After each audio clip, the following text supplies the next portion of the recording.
You are now relearning economics.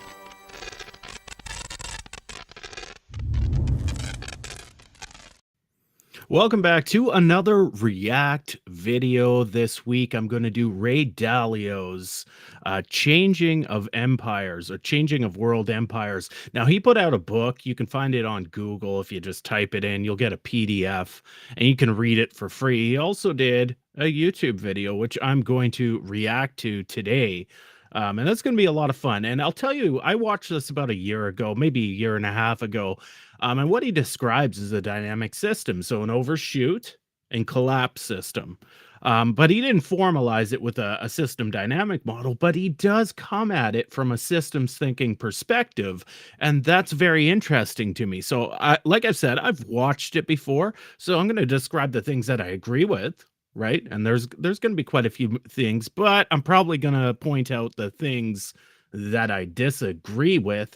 If you got any ideas on what you're thinking, put them in the chat. And make sure you say hello if you're in the chat, and we'll discuss them together. That's very important. Hey, make sure you hit me up on my Patreon. So patreon.com/relearningeconomics.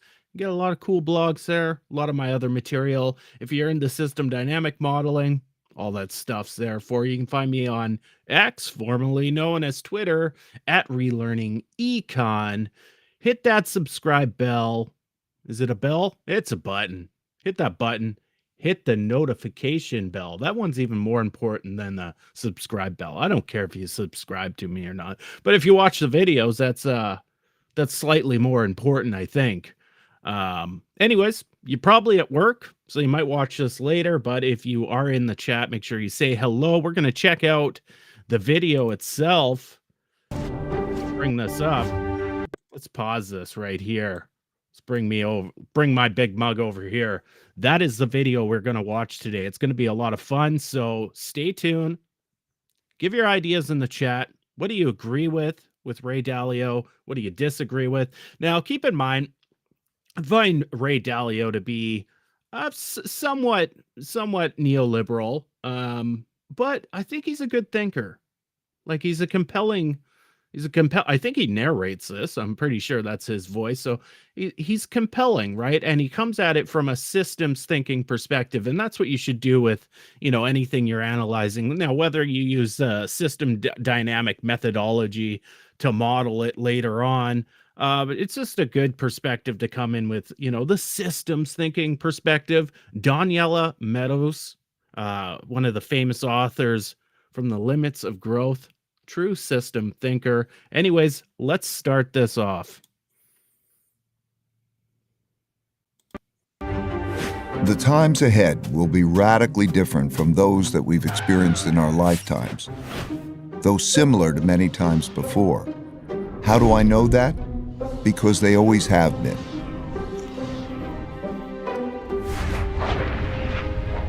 Over my roughly 50 years of global macroeconomic investing, I've learned the hard way that the most important events that surprised me did so because they never happened in my life. 50 years. Ray's old. These painful surprises led me to study the last 500 years of history for similar situations, where I saw that they had indeed happened many times before, with the ups and the downs of the Dutch, British, and US empires. And every time they did, it was a sign of the changing world order. This study taught me valuable lessons that I'm going to pass along to you here in a distilled form. Damn, I wish I could produce videos like this. I would be famous. This is really high quality stuff going on here. I'm already interested. You can kind of see the shapes there, the overshoot and collapse model that he's not formalizing with math, but he's going to describe, so we'll carry on here. You can find the comprehensive version in my book, Principles for Dealing with the Changing World Order.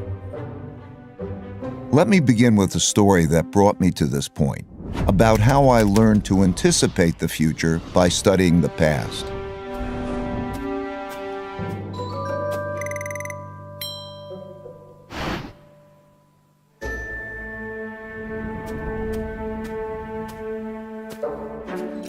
In 1971, when I was a young clerk on the floor of the New York Stock Exchange, the United States ran out of money and defaulted on its debts. That's right, the U.S. ran out of money. How? Well, back then, gold was the money used in transactions between countries. Paper money, like the dollar. So he's describing a world where we're using gold as a reserve currency. Hopefully he changes that narrative so we can explore the fixed floating currencies that we use nowadays. But apparently the U.S. ran out of money, which is true. If you're under a gold standard, that could happen for sure. What I do like is he's already, analyzing what he's seeing from a path dependency perspective.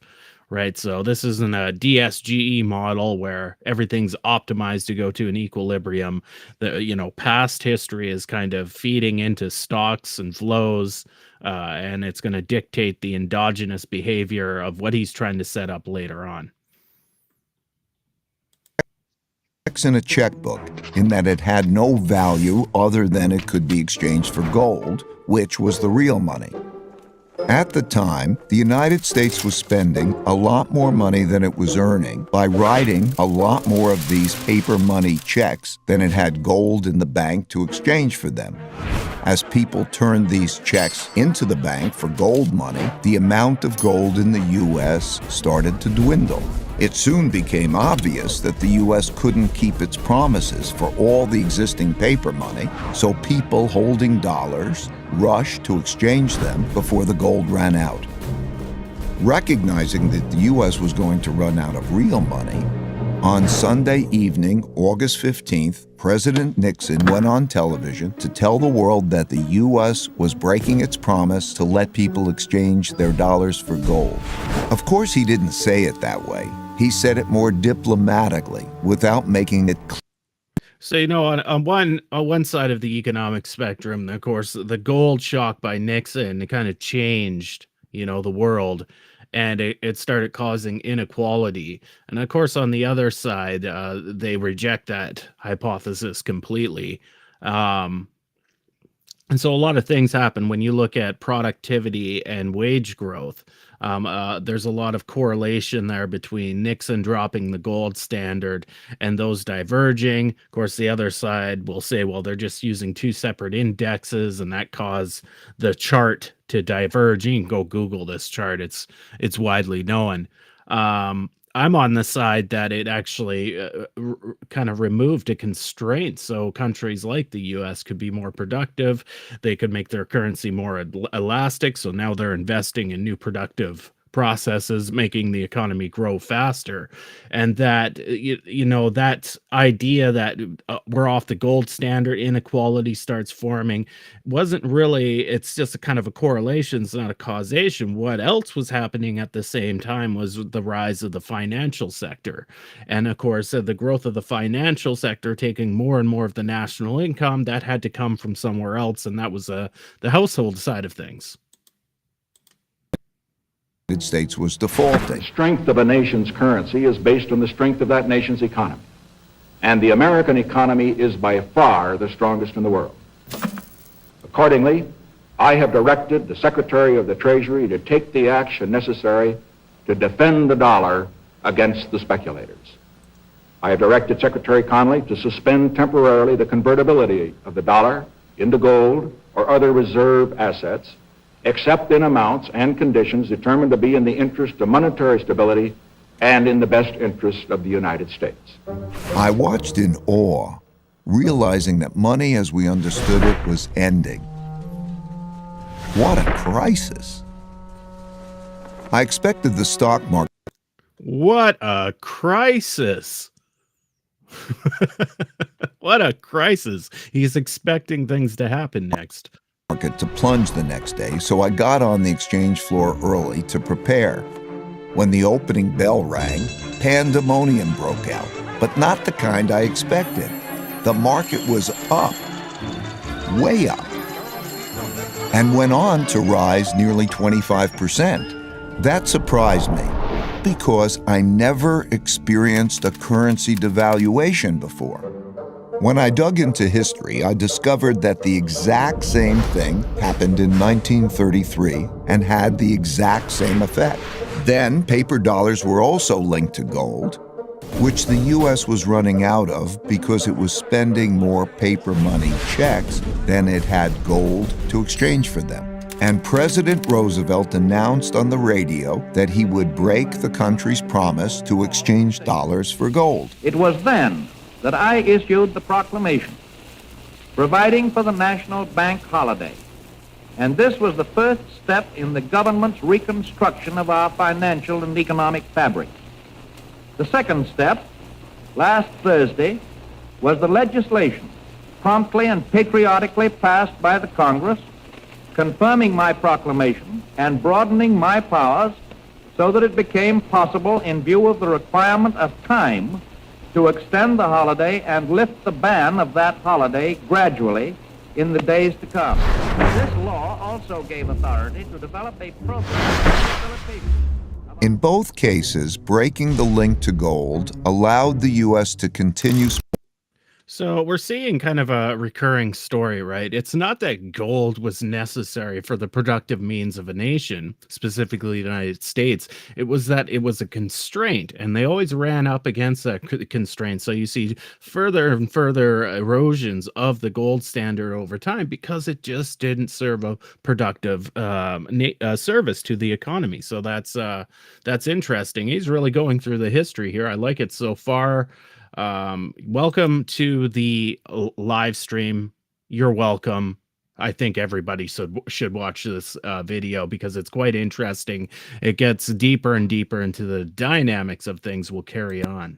It earned simply by printing more paper dollars. Since there was an increase in the number of dollars without an increase in the country's wealth, the value of each dollar fell. As these new dollars entered the market, without a corresponding increase in productivity, they went to buy lots of stocks, gold, and commodities, and hence caused their prices to rise. As I studied more history, I saw that the exact same thing happened many times. We got to describe here that there's a fundamental difference between the government increasing reserve accounts because they're selling treasuries. The Federal Reserve comes in, steps in, buys a little bit of those in open market operations. That doesn't directly lead to, asset inflation itself. It's really the commercial banking sector creating credit. So let's say when a government spends, so it's going to give a grant to, let's say, a productive firm, right? So it doesn't have all the money to do that, so it's going to deficit spend. What happens is it has a treasury auction each week.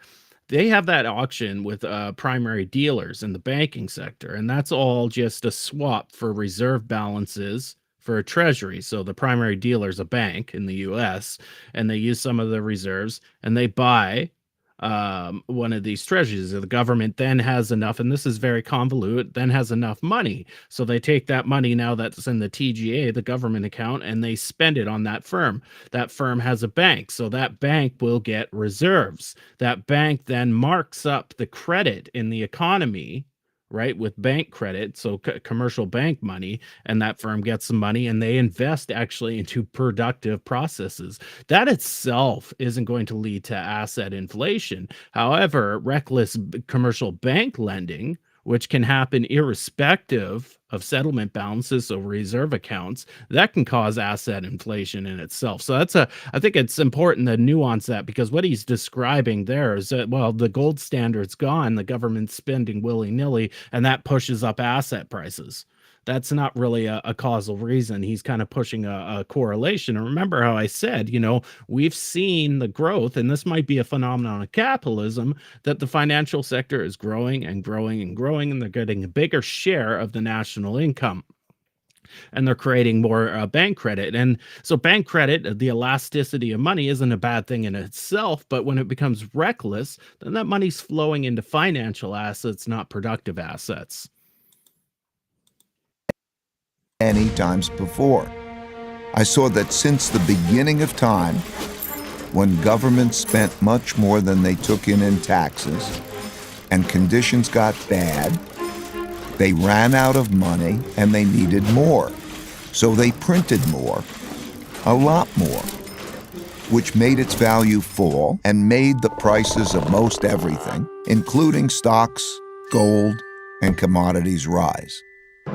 That's when I first learned the principle that when central banks print a lot of money to relieve a crisis, buy stocks, gold, and commodities because their value will rise and the value of paper money will fall. This printing of money is also what happened in 2008 to relieve the mortgage-driven debt crisis, and in 2020 to relieve the pandemic-driven. So there's kind of two different scenarios between 2008, the great financial crisis, and the pandemic. So the idea in 2008 is there was a credit freeze, right? Banks weren't lending between each other, right? And so the idea was, okay, the central bank is going to go in, rates are already down at zero, and they're actually going to do what's called quantitative easing. So they're going to buy other assets than short-term treasuries, so long-term treasuries. And in some cases, if banks own bonds from corporations, they would purchase those bonds too. And that would flood the market, the interbank market, with reserves, so banks would start lending again.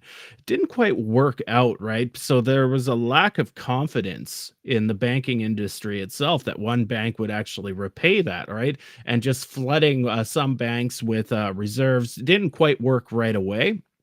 It did eventually. It did unfreeze after a few days, and it was something to be done.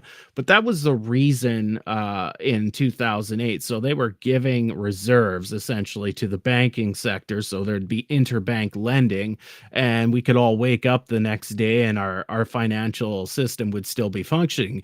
In 2020, during the COVID pandemic, it was a different situation altogether. They were funding operations, so the government could spend mass amounts of money into the economy. So it kind of goes back to how I said things were working before. You know, the government needed to put out treasuries. There had to be enough reserves in the banking system so primary dealers could purchase those treasuries. So the central bank, the Fed, went in and did open market operations, right? Bought up a bunch of assets from banks, which increased the reserves. Those reserves could be used to buy new treasuries, and then the government could spend to firms and households. Of course, when they spend, they're spending to their banks, right? Not to the households themselves, and the households mark up the commercial. So there was a lot more commercial bank credit being created during 2020 versus 2008. So it was a different circumstance. And it's another nuance I should point out there. And it almost certainly will happen in the future. So I suggest that you keep this principle in mind. These experiences gave me another principle, which is to understand what is coming at you, you need to understand what happened before you. That 100 correct. That is system thinking to its core, right? So everything is path dependent. Doesn't necessarily mean like a linear line. The economy is non-linear, right? So you're going to have non-linear activities happening. It's going to make the system look chaotic, but it's actually determined because of an initial set of initial conditions, right? So if you build a system dynamic model and you start, let's say you're doing an economy, and you started in the year 2000, your initial conditions are assuming a path to give you the initial stock value. So from 1990 to 2000, you look at all the flows and the accumulations in stocks, and your initial conditions are a representative of path dependency in the past. And then, of course, when you run your simulation, now it's going to be path dependent in the simulation going forward. You're going to get your emergent properties, your endogenous behavior of the model. And this is what I like about Ray Dalio. He is using a system thinking framework. I've thought about modeling this itself, because this is a simple overshoot and collapse scenario. If you've got any questions or ideas about each part of the video, make sure you put them in the chat. Make sure you hit the subscribe button and the notification bell. Will carry on with the video now. Led me to study how the Roaring '20s bubble turned into the 1930s depression, which gave me the lessons that allowed me to anticipate and profit from the 2007 bubble turning into the 2008 bust. All these experiences led me to develop an almost instinctual urge to look to the past for similar situations to learn how to handle the future well. Changing orders.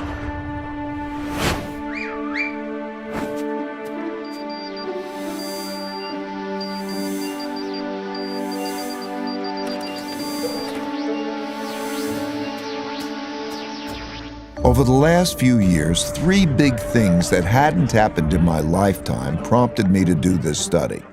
First, countries didn't have enough money to pay their debts, even after lowering interest rates to zero, so their central banks began printing lots of money to do so. Second, big internal conflicts emerged due to growing gaps in wealth and values. This showed up in political populism and polarization between the left, who want to redistribute wealth, and the right, who want to defend those holding the wealth. And third, increasing external conflict between a rising great power and the leading great power, as is now happening with China and the United States. So I looked back. I saw that all these had happened together before, many times, and nearly always led to changing domestic and world orders.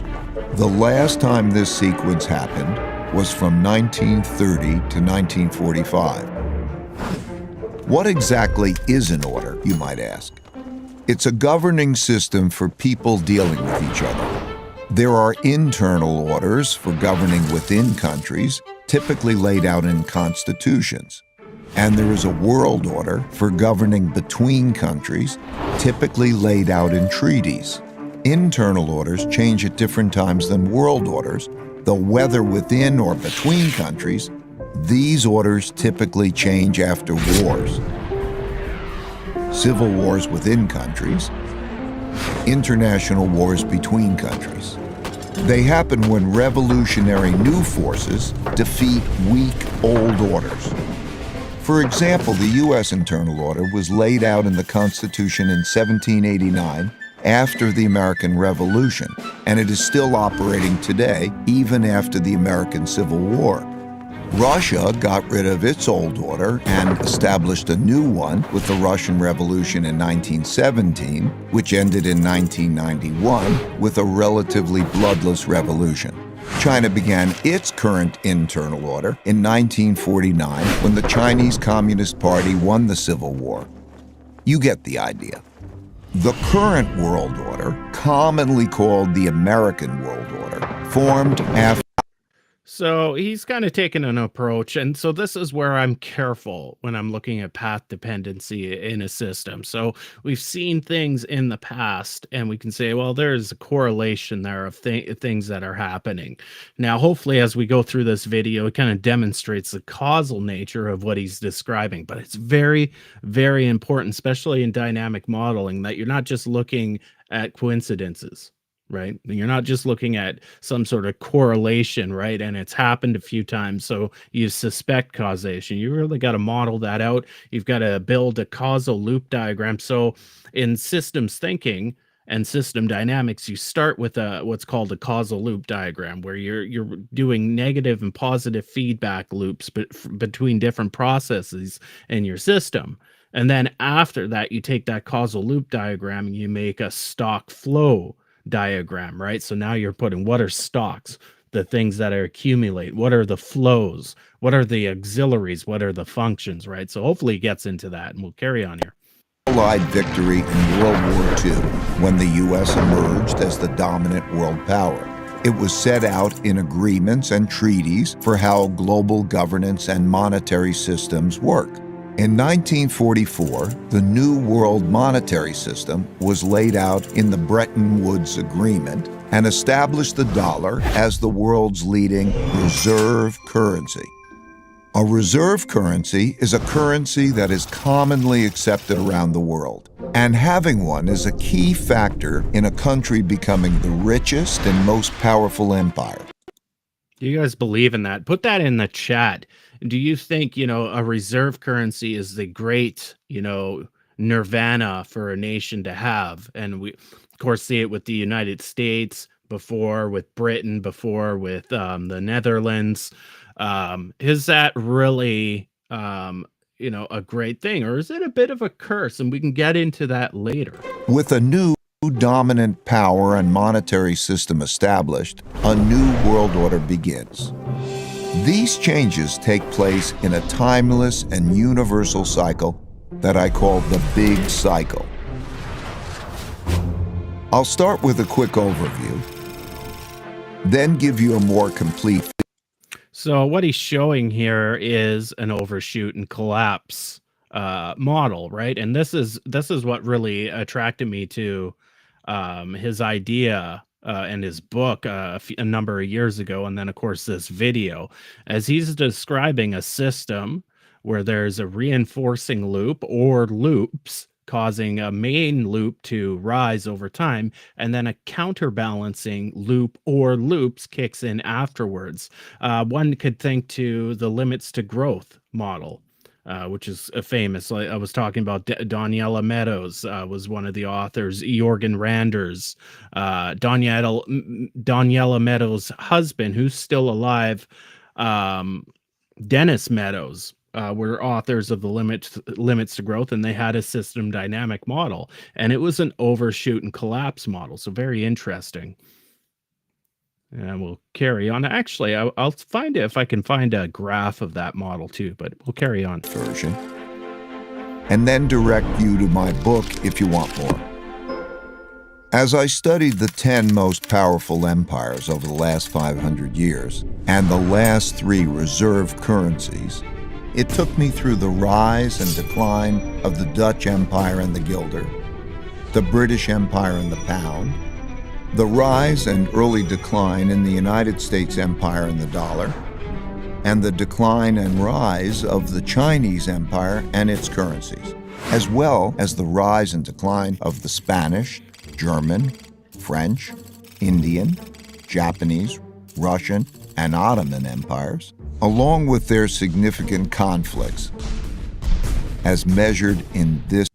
So what he's showing there could also be a zero-sum game. So obviously only one country can be the best country, and they're extracting most of the resources at one time, right? So a very zero-sum game, or mutually exclusive. If each country was in a stock, right, it's, you're either good or you're bad, right? So if there's 5 countries, let's say, only one can be good, the rest are bad. That doesn't suggest causation per se, right? Maybe he does go on and illuminate that there is some causation as we go forward, but right now they're just squiggly lines on the graph. But he is proposing that that's a major dynamic. So now he's got to kind of prove with evidence that we can see, the rise of one country is because of the fall of another country. But why specifically? Are they tied together, right? Or is it just simply a mutually exclusive idea?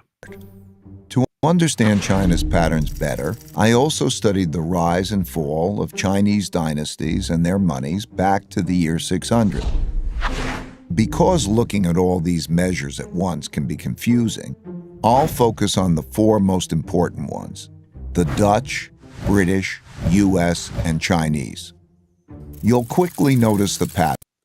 It is true, like all other countries. So the comment here, somehow all non-reserve countries manage, and that's true, right? So but even they might hold like secondary reserve status. So like the Japanese, Canada, Australia, right? Those are really strong currencies, right? And they're held in significant amounts around the world as reserves themselves. But you are correct, they do manage. So you could suggest that maybe there are actually some downfalls to having the world reserve currency. Maybe Ray Dalio gets into that. We'll just keep watching to see. Make sure you hit that notification bell. Now let's simplify the form a bit. As you can see, they transpired in overlapping cycles that lasted about 250 years, with 10 to 20-year transition periods between them. Typically, these transitions have been periods of great conflict because leading powers don't decline without a fight. So how am I measuring an empire's power? In this study, I used 8 metrics. Each country's measure of total power is derived by averaging them together. They are education, inventiveness and technology development, competitiveness in global markets, economic output, share of world trade, military strength, the power of their financial center for capital markets, and the strength of their currency as a reserve currency. Because these powers are measurable, we can... Okay, so now he's developing an hypothesis here of the different causal relationships of this long economic cycle. So now my interest is getting piqued, and this is where I was hoping he would tie some things together. I watched this quite a few years ago, but I've forgotten all about this. So this is very interesting. So let's see how he kind of links this causal inference together. Long each country is now, was in the past, and whether they're rising or declining. By examining the sequences from many countries, we can see how a typical cycle transpires. And because the wiggles can be confusing, we can simplify it a bit to focus. Because the wiggles can be confusing. It's true. So when you're dealing with nonlinear complex systems, you get chaotic behavior, even though they're determined by your parameters and initial conditions.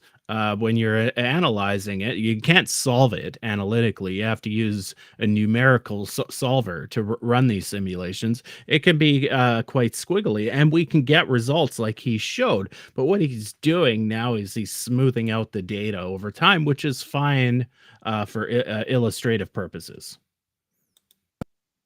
Of cause-effect relationships that drive the rise and decline of a typical empire. As you can see, better education typically leads to increased innovation and technology development, and with a lag, the establishment of the currency as a reserve currency.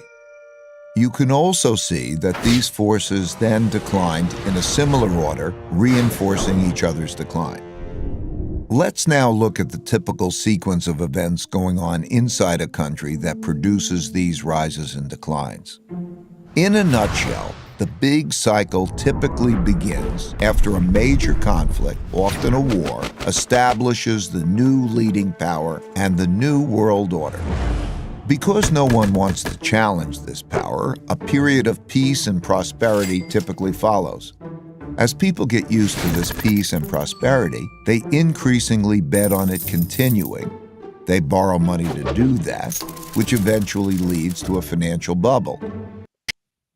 So I completely agree with that. So I'm assuming he's talking about bank credit, and that does lead to financial bubbles. We saw that in '08. We saw that in the latter part of the 1920s with the Great Depression, right? Margin debt went through the roof.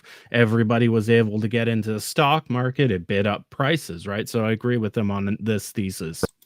Of trade grows, and when most transactions are conducted in its currency, it becomes a reserve currency, which leads to even more borrowing. At the same time, this increased prosperity distributes wealth. I don't necessarily agree with what he just said, that there's some automatic transition to a reserve currency because more and more people are using it, right? I think that comes down to, changing world orders, i.e. World War II was a transition between, the British pound and the US dollar. Evenly. So the wealth gap typically grows between the rich haves and the poor have-nots. Well, we got Dave. Dave's in the house. It's not, maybe Tuesdays isn't the best day to do live streams. Well, hopefully more people will roll in, but thanks for coming in. I think it is a good idea to react to, different economic ideas, and look at them from a balanced perspective, not just criticize, somebody's idea, see where, the valid aspects are it and where the non-valid aspects are. So everybody in the chat, make sure you say hello. It's been kind of dead today. Let me know how you're doing. If you got any ideas, maybe you disagree with my reaction to Ray Dalio's video. And if that's the case, put it in the chat. Let's talk about it. If you're on X, make sure you just migrate over to my YouTube channel. I just find the chat interface is better than on X. So if you're over there, if you're watching on my Patreon, same thing. That's actually a YouTube feed. So you can just kind of click on the video, expand it, and then chat here. That would help the algorithm and get this video going. Small channel, what can I say? We just got to keep kind of pounding out these videos, make sure they're useful information. We can kind of just grow this channel together. Actually, a little side story. So I'm using a streaming software here, and planksup.org has kind of sponsored me for a number of years to use it, and they're actually selling their business. So I've actually had to purchase the software itself, and it's a little less. It's not an enterprise version like I'm using right now. It's more of like a personal pro version, but it's $50 a month Canadian. So we got to kind of grow this channel. Maybe I get some ad revenue. Maybe I just get another Patreon member, right? Maybe one of the $39.95 members, and that kind of just will cover the costs. But it's just something like that. All these little, you ever look at your bank balance and you see all these little subscriptions each month and you didn't really know? It's just like it could be a $5 subscription, $10 subscription. They really freaking add up. So it's just something I was aware of when I was signing up for this service yesterday, that, wow, I'm getting a lot of these. So, I've got to actually make sure, write some good blogs, put out some good videos, and get my Patreon going. Let's get this channel monetized so we can just maybe at least, whatever ad revenue I could roll in could just pay for the streaming service. Financial bubble bursts, which leads to the printing of money and increased internal conflict between the rich and the poor, which leads to some form of revolution to redistribute wealth. This can happen peacefully or as a civil war. While the empire struggles with this internal conflict, its power diminishes relative to external rival powers on the rise. Do you think that's where we're at with the U.S.? Like, we see a lot of internal division. I'm a Canadian, so I'm watching from the outside. But do you see a lot of internal division down there? Because that could be a stage he's describing right now, and it's definitely on the downslope. Or is it, is descent within a country kind of a normal ebb and flow? It's not part of a big cycle. It's just, a political cycle per se. Because we have, if you look at American history in the 1960s, right, we've seen division before. But it just seems like it's really amplified right now. And I don't know if that's caused by technology, if it's, as Ray Dalio's describing here, the really a big rise in inequality, which we can't deny. It's kind of an interesting thought. Give me your ideas in the chat. Power gets strong enough to compete with the dominant power that is having domestic breakdowns. External conflicts, most typically wars, take place. Out of these internal and external wars come new winners and losers. Then the winners get together to create the new world order, and the cycle begins again. As I looked back, I saw that these cause and effect relationships drove the cycles of rises and declines all the way back to the Roman Empire. I saw how the stories of each one of these cycles blended together with others before, during, and after, in the same way as each individual story blends with others to make the epic 500-year story that is our collective history. And like human life cycles, no two are exactly the same, but most are similar. They're driven by logical cause and effect relationships that progress through stages from birth to strength and maturity to weakness and inevitably decline. So what do we got here from, is that an L or an I? We'll say L, ill. Hello, yes, we are having a problem with non-informative gangsters versus pro-information techno. Interesting. Can you kind of describe a little more of what you're kind of saying there? I'm slightly, my curiosity is piqued. What you're actually talking about there. Let's continue on with Ray Dalio's changing of empires, which I am reacting to today. Pretty interesting stuff. However, that's like saying a person's life cycle takes 80 years on average, without recognizing that many are much shorter and many are longer. While age can be a good indicator of future longevity, a better way is to look at health indicators. One can do that with empires and their vital signs too. I found that by watching the indicators of power change, I was able to see what stage a country was in, which helped me to anticipate what was likely to come next. Now, I'll take you through the big cycle in more detail. Give me 20 minutes and I'll give you the last 500 years of history and show you the similar patterns across the Dutch, British, US, and Chinese empires. 500 years of big cycles.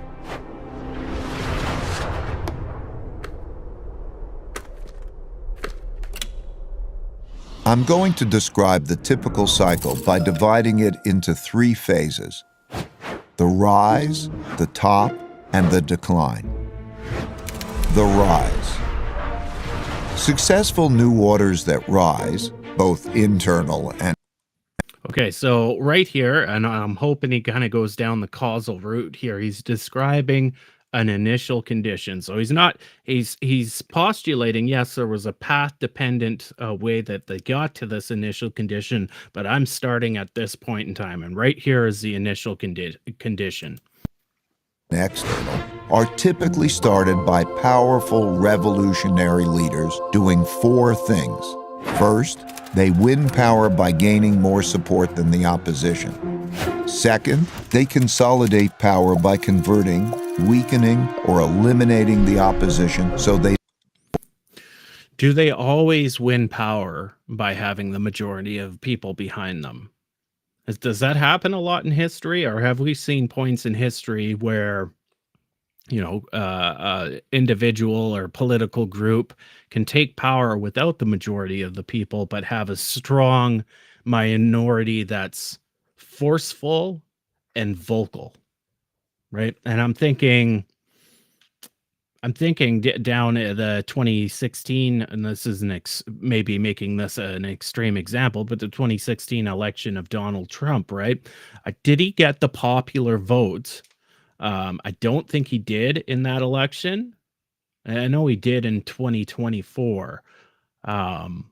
But that could be an example where it's not the majority, right? It's a strong minority that's vocal and potentially forceful, whether through psychological means or physical means, and they take power. Third, they establish systems and institutions that make the country work well. And fourth, they pick their successors well, or create systems that do that. Because a great empire requires many great leaders over several generations. At this stage, soon after winning the fight, there is typically a period of peace and growing prosperity because the leadership is clearly dominant and has broad support, so no one wants to fight it.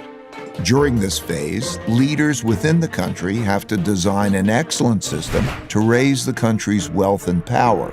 First and foremost, to be great, they must have strong education, which is not just teaching.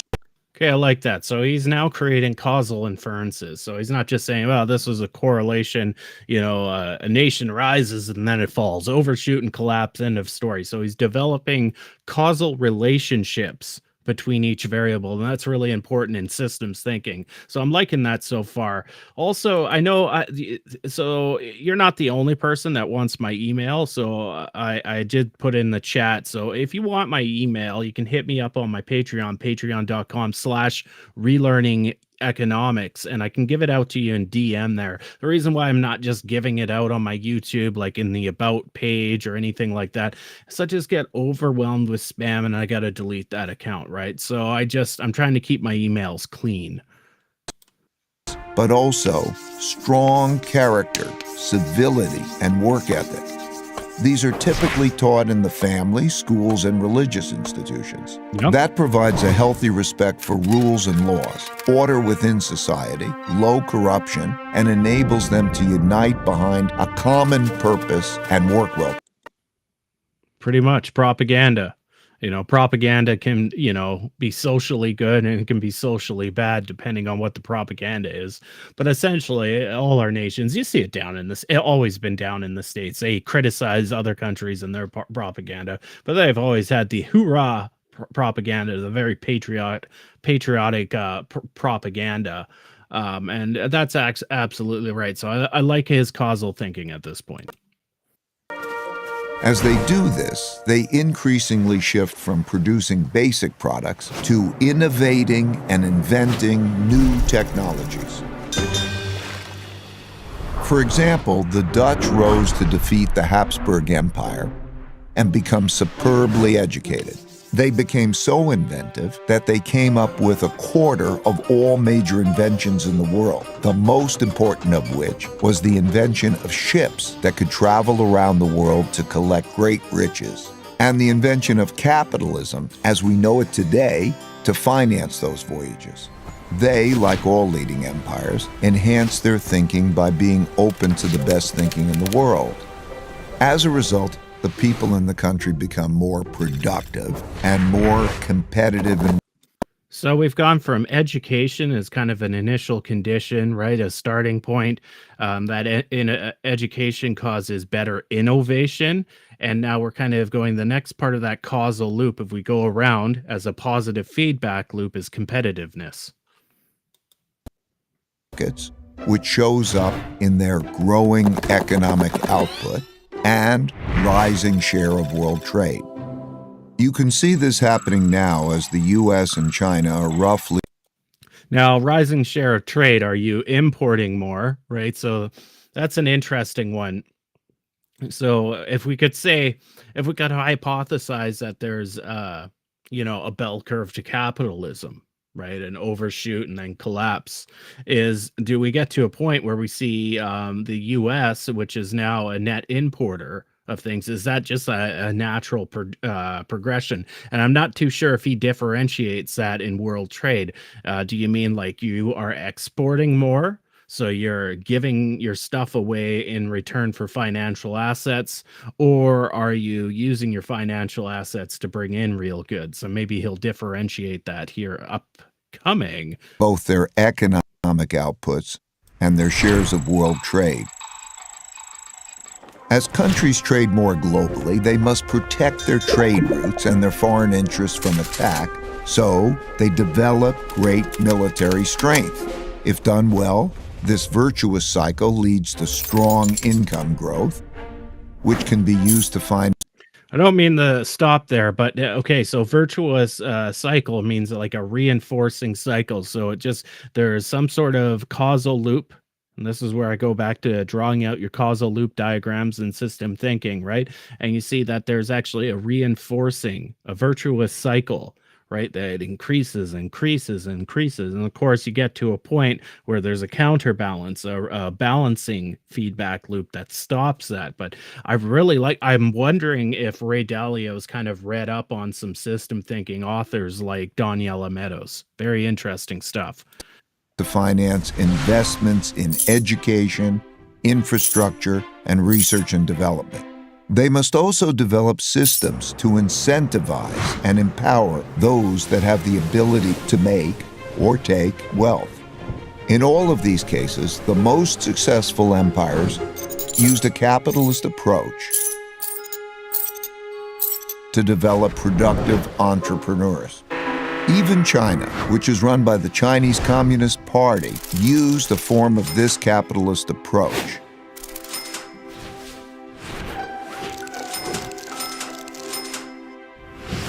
Deng Xiaoping, when asked about this, said, So interesting. And make sure you put it in the chat if you get any ideas. Do you agree with what Ray Dalio is saying? I'd rather have a conversation with you guys versus, talking to Ray Dalio's video.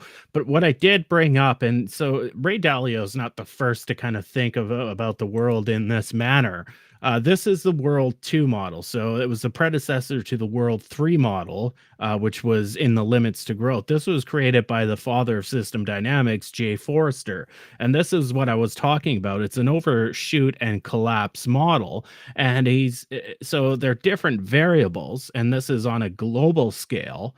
But this is what system dynamics is and system thinking, right? Is you have a virtuous reinforcing feedback loops that let's say drive up capital use, but eventually there's a counterbalance that stops that. Same with, demographics, pollution, right? All that kind of feeds into that. And if you look at the bottom right-hand corner, you kind of see all of those variables playing out dynamically over time. Very much the system that Ray Dalio's describing right now. And so that's why I'm really interested in it. Now, when I read his book, I didn't see any formalized equations by any means. And maybe that's a challenge to somebody out in the system dynamics community to actually model what he said. I thought about it and maybe sending it to Ray Dalio. He is a rich guy, so yeah, maybe there's a benefit there.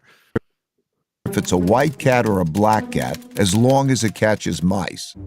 And it's glorious to be rich. To do this well, they must develop their capital markets. Most importantly, their lending, bond, and stock markets. That allows people to convert their savings into investments to fund invention and development. So leaving out credit creation there. So it's a pretty big fallacious thing in the modern age that to leave out credit creation. So that adds to aggregate income, that adds to aggregate demand. That's kind of part of the idea of acknowledging endogenous money.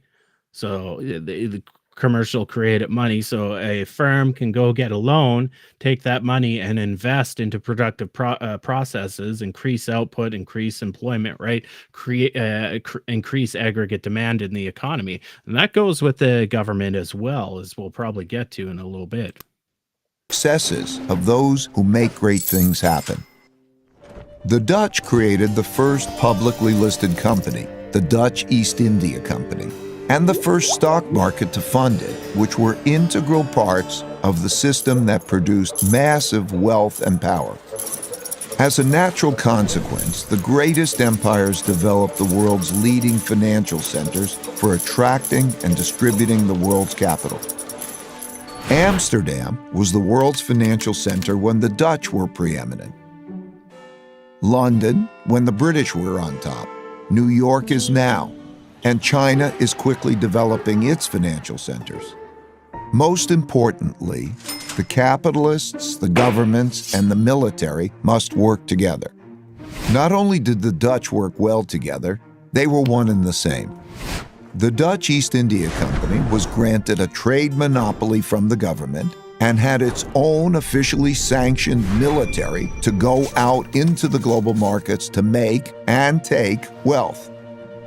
The British followed with the British East India Company and had a similar coordination of their government, business, and military operations. The U.S. military.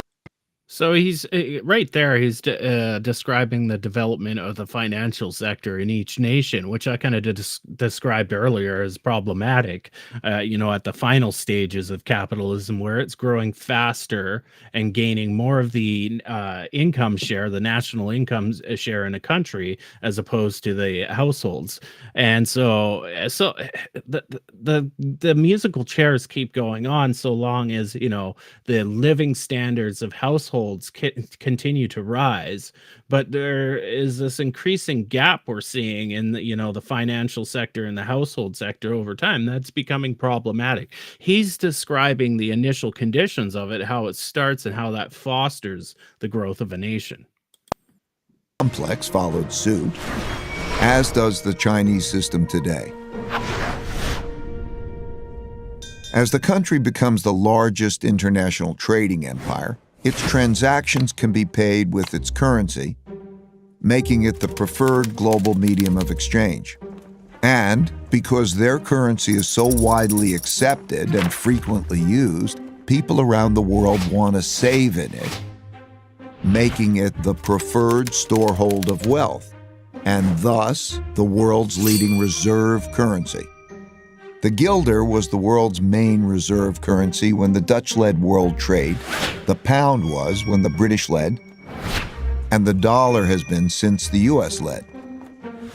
Naturally, China's currency is increasingly being used as a reserve currency. Having a reserve So 30 minutes in, would you say investors acting on their future state, I'm going to retire at 65 and die around 85, is a future bound system? Can you actually kind of expand on that a little bit more? I'm trying to kind of read in what you're saying. Would you say investors acting on their future state is a future bound system? Kind of just to describe what you're asking there, because that's kind of interesting. Oh no, are we watching? Are we watching Ray Dalio today? We are watching him, and so just for the purposes of describing why I'm watching Ray Dalio, he is very much on the neoliberal side of things.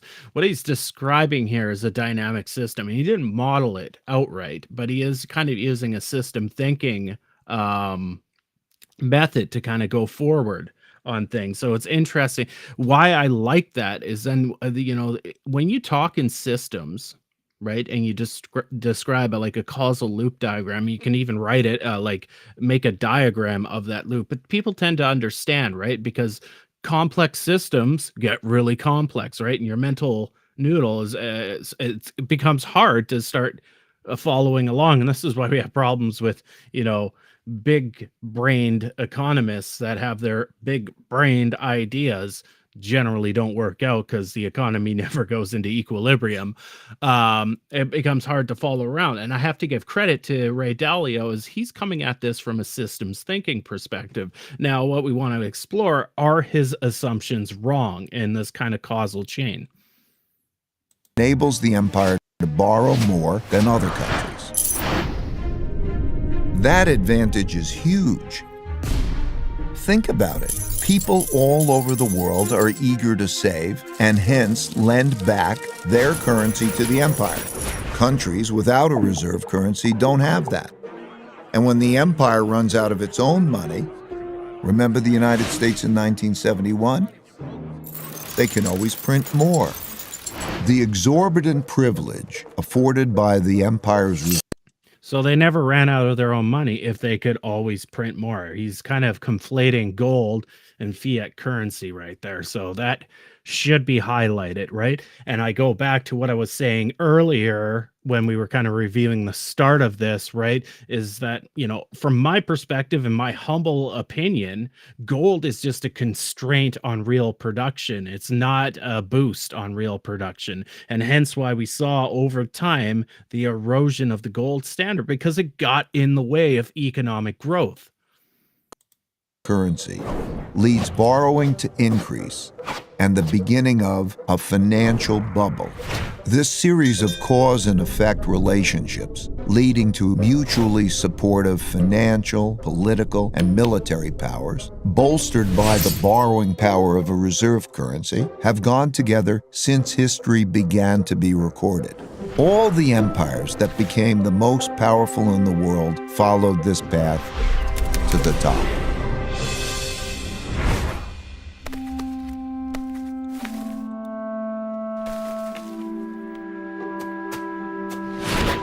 While in the top phase, most of these strengths are sustained, embedded within the fruits of their success are the seeds of their... Do you mean on the, so Frank says this is where Dalio falls short. Do you mean on the gold standard part in his thinking? He's kind of rigidly tied to that. Because if that is the case, I do agree. And that's kind of an area of concern I have with this analysis.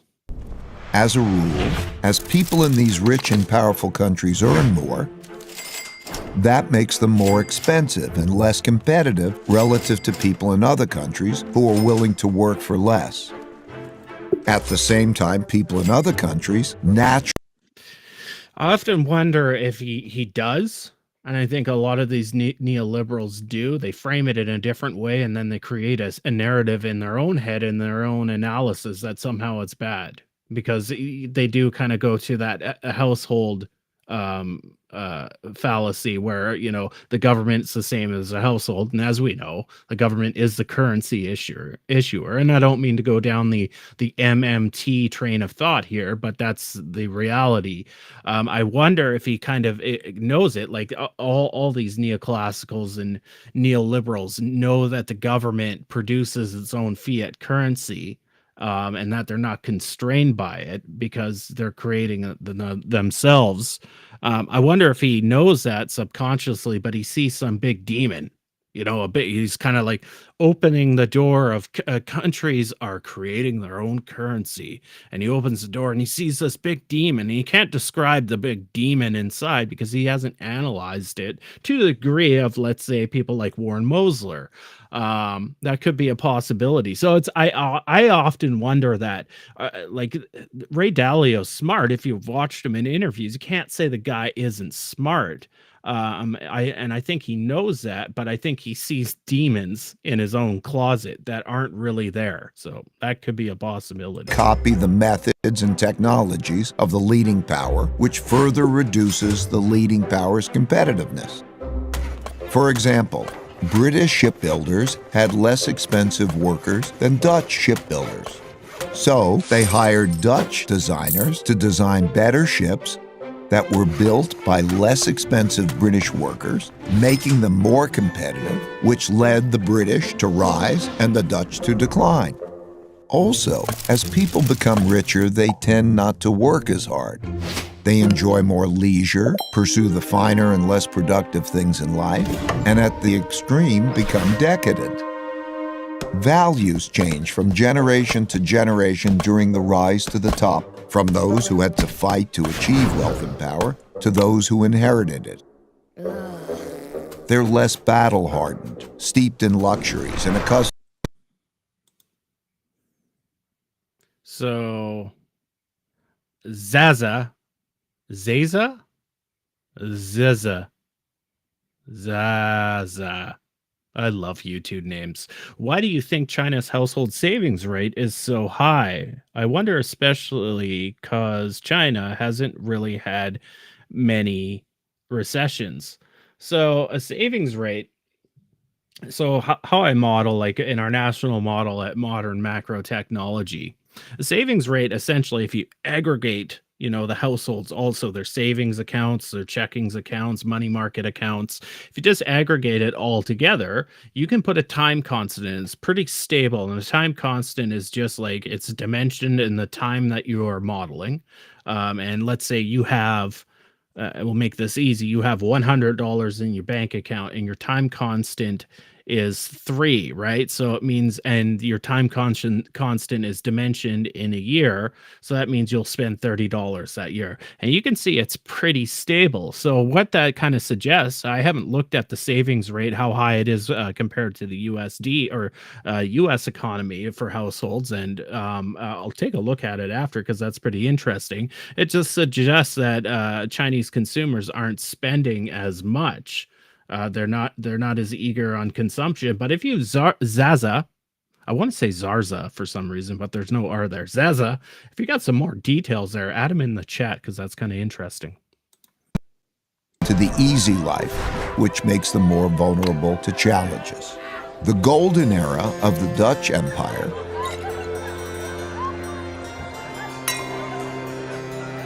and the Victorian era of the British Empire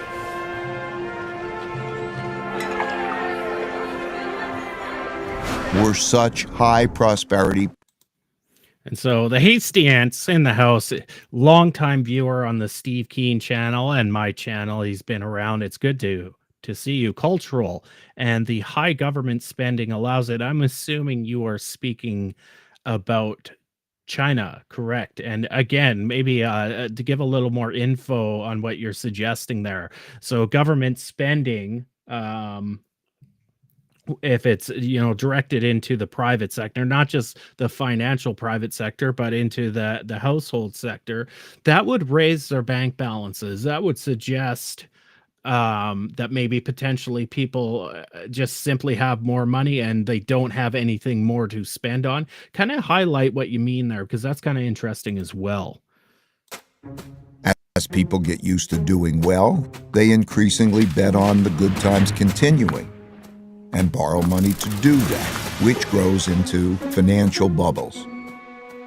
Naturally, the financial gains come unevenly, so the wealth gap grows. Wealth gaps are self-reinforcing because rich people use their greater resources to reinforce their powers. For example, they give greater privileges to their children, like better education, and they influence the political system to their advantage. This causes the gaps in values, politics, and opportunities to grow between the rich haves. Okay, this I'm on board with. What he's describing here is what I described earlier, right? So we are seeing the growth of, the capitalist sector, we'll just call it the financial sector, growing. There's a bigger and bigger gap between the haves and the have-nots. But in the meantime, the have-nots are still growing, right? So it gives the illusion, well, we're still growing, so we don't care, and the game carries on. That, I think, is a solid analysis from Ray's perspective there. Disagree with the gold standard stuff and that the government can issue its own currency and there's no problem there. He's highlighting a real-world problem that we need to address going forward in capitalism, or else you might see the social breakdowns that he's describing. And the poor have-nots. Those who are less well off feel the system is unfair, so resentments grow. But as long as the living standards of most people are still rising, these gaps and resentments don't boil over into conflict. Having the world's reserve currency inevitably leads to borrowing excessively and contributes to the country building up large debts with foreign lenders. While this boosts spending power over the short term, it weakens the country's financial health and weakens the currency over the long term.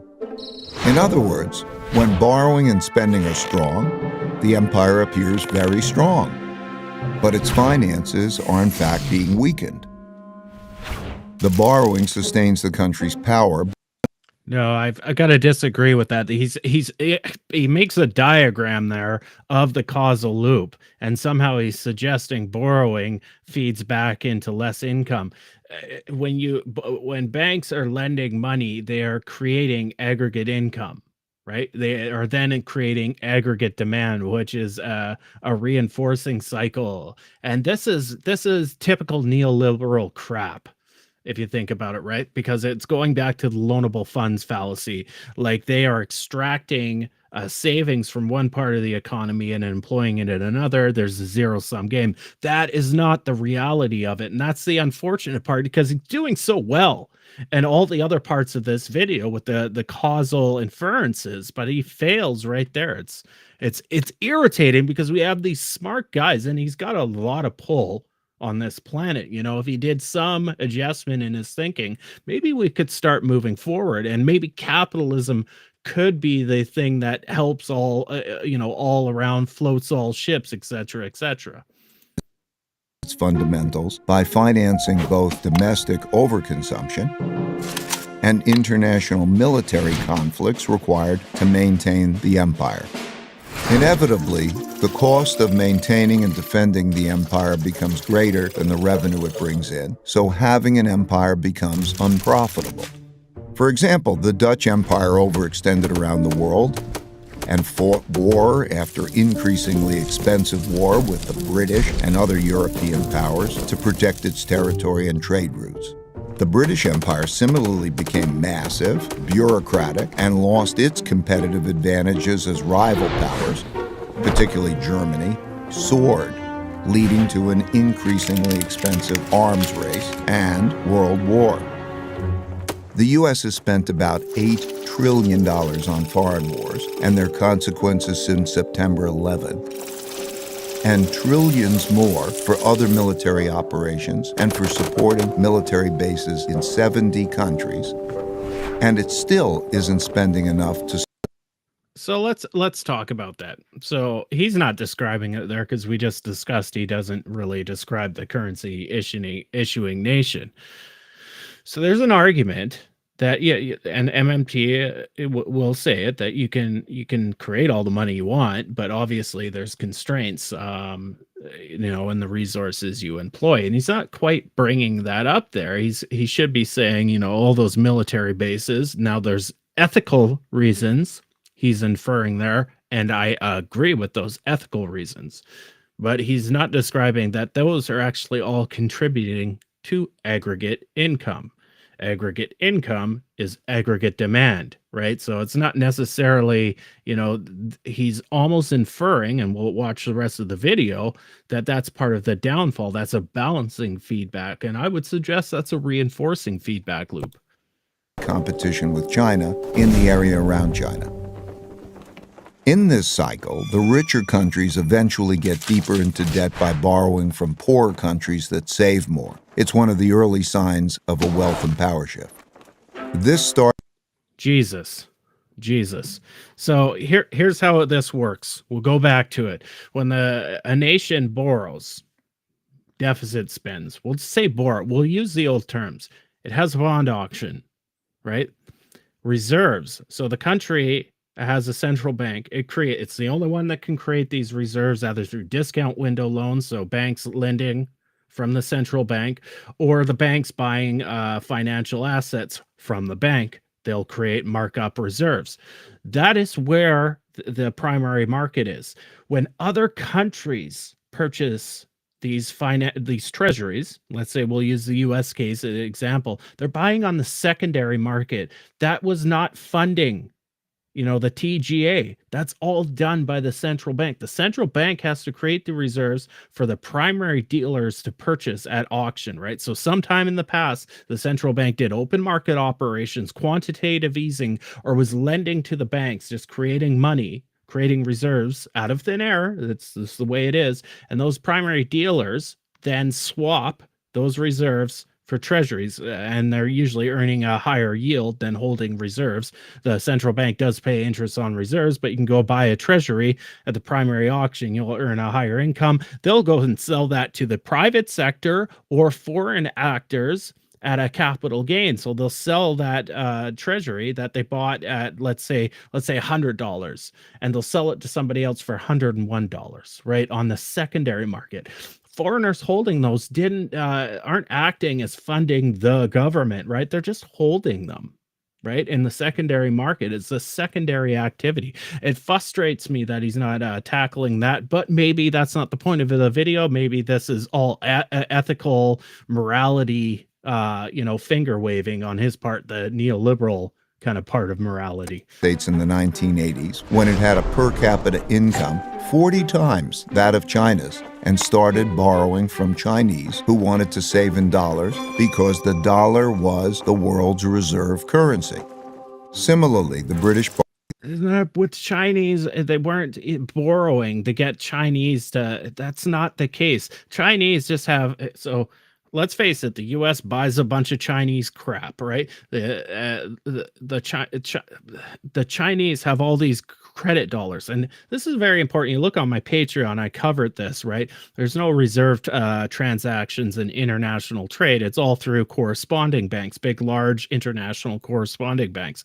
But ultimately, a Chinese bank will mark up in USD credit, right? In U.S. credit, the accounts of exporters there. They're holding all these dollars, right? What are they going to do with them? They can do one, they can go perform international trade because it's a world reserve currency, or they can just buy up US assets, right?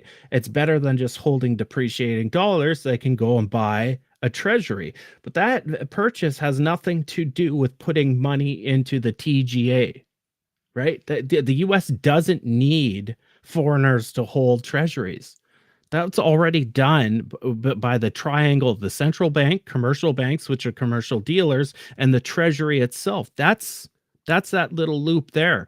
Is it necessary to even have treasuries? No, but if one country were to drop its treasury system, its government bond system, their currency would tank if all the other countries didn't, because it's a price signal for currency. When you're trading currency pairs, which I do each morning, right? When you're trading currency pairs, right, you're looking for signals in the economy. The biggest signal is your short end yields, right?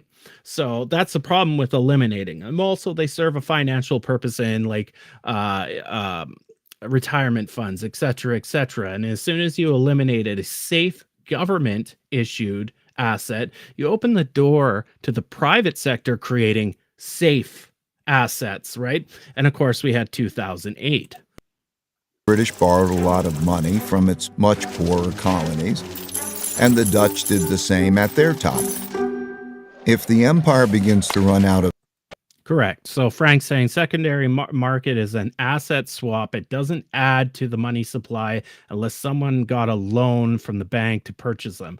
That's correct. And of course, as I described earlier in the stream, that was problematic in the late 20s, where banks were giving out margin loans willy-nilly so people could get in the stock market. It pumped up asset prices. And of course, that bubble blew up by 1929. Those holding their currency begin to look to sell and get out rather than to buy, save, lend, and get in.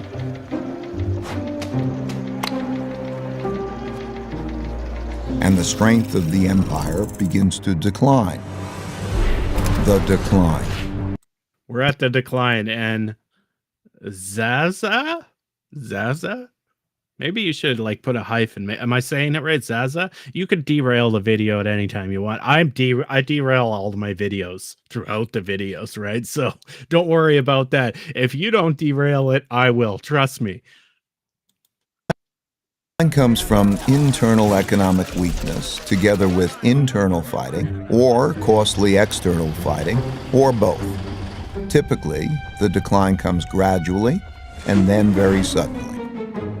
When debts become very large and there is an economic downturn and the empire can no longer borrow the money necessary to repay its debts, the financial bubble bursts. This creates great domestic hardships and forces the country to choose between defaulting on its debts or printing a lot of new money. It always chooses to print a lot of new money. At first gradually and eventually massively. No, they can't. That's true, and that's absolutely what I'm saying. But they'll give the illusion they can create safe assets. Like we had the rise of credit default swaps. These were in the financial sector. These were as good as gold, right? So there's an idea. So what I'm suggesting is if we were to eliminate a safe asset like a government bond that's used in retirement funds, et cetera, we open the door for the private financial sector to create these alleged safe assets, right? So I see it as a slippery slope. I see, like, if you eliminate one, and let's face it, like, government treasuries are like the risk-free asset out there. You kind of open the door to the financial sector crafting and engineering these new financial products that they may advertise to their business to business clients or to the households as a safe asset. That devalues the currency and raises inflation. For the Dutch, this was the financial crisis brought about by financial excesses and paying for the Fourth Anglo-Dutch War. Similarly, for the British, it was paying for its financial excesses and its debts from the two world wars.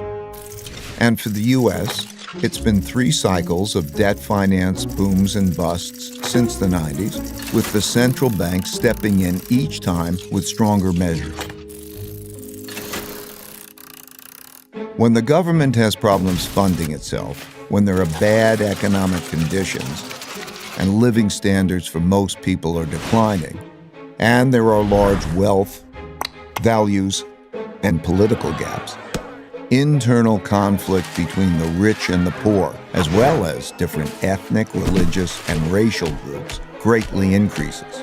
This leads to political extremism that shows up as populism of the left or the right. Those of the left seek to redistribute the wealth, while those of the right seek to maintain the wealth in the hands of the rich.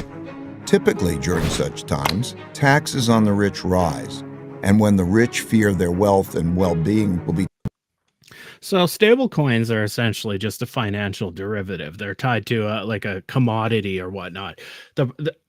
If they're properly managed and engineered correctly, they can be a safe storage. But it's like we look at, the history of our financial sector, whether it's in the US, Britain, or other countries, they have such a terrible track record of managing these financial assets, and especially derivatives, right? Derivatives can be engineered in any way you want it to be. So, how does it connect with an underlying commodity or some other underlying asset, right? So, if it was a government sponsored stable coin, maybe, but I just when I think about stable coins, I think about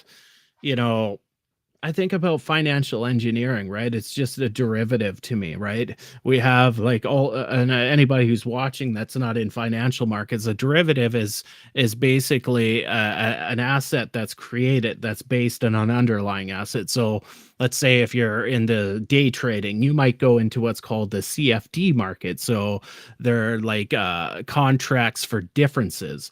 So it's got the underlying stock and you can go buy it, but you're buying the CFD and you're betting on it to rise or fall, right? And the way they construct or engineer that can be problematic. Like a lot of people have lost their shirts on CFDs, right? Which is a derivative essentially. So we're almost finished this video. Will be taken away. They move to places, assets, and currencies they feel safer in.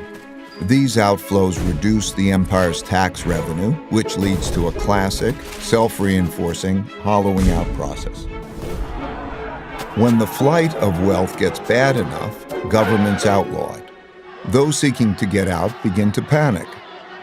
These turbulent conditions undermine productivity, which shrinks the economic pie and causes more conflict about how to divide the shrinking resources.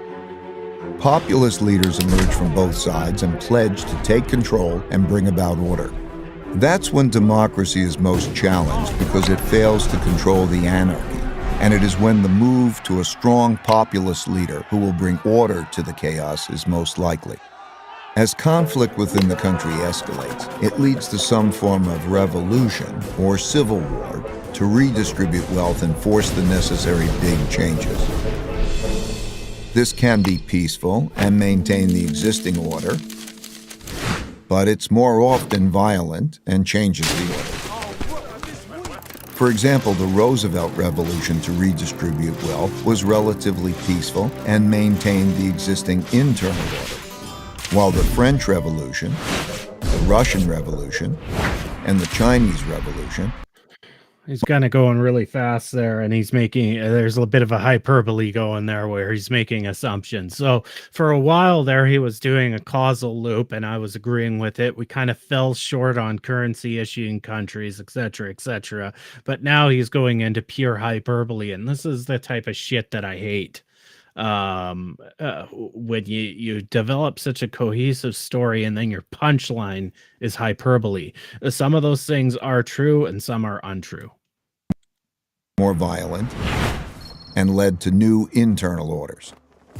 This internal conflict makes the empire weak and vulnerable to rising external rivals who, seeing this domestic weakness, are more inclined to mount a challenge.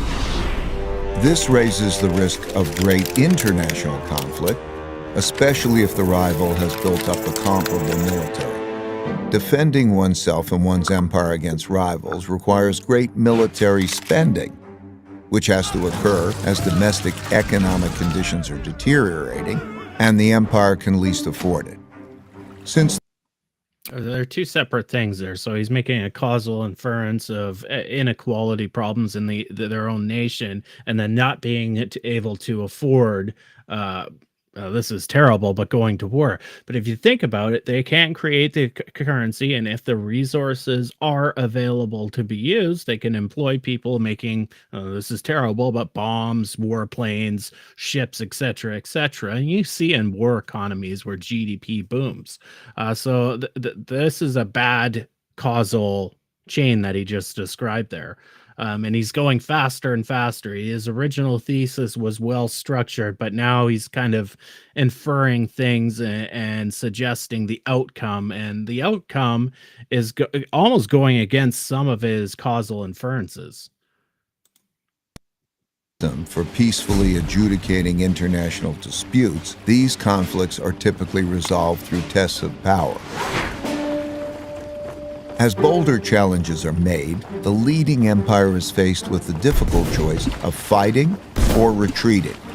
Fighting and losing is the worst outcome, but retreating is bad too, as it cedes progress to the rival and signals that the empire is weak to those countries that are considering which side to be on.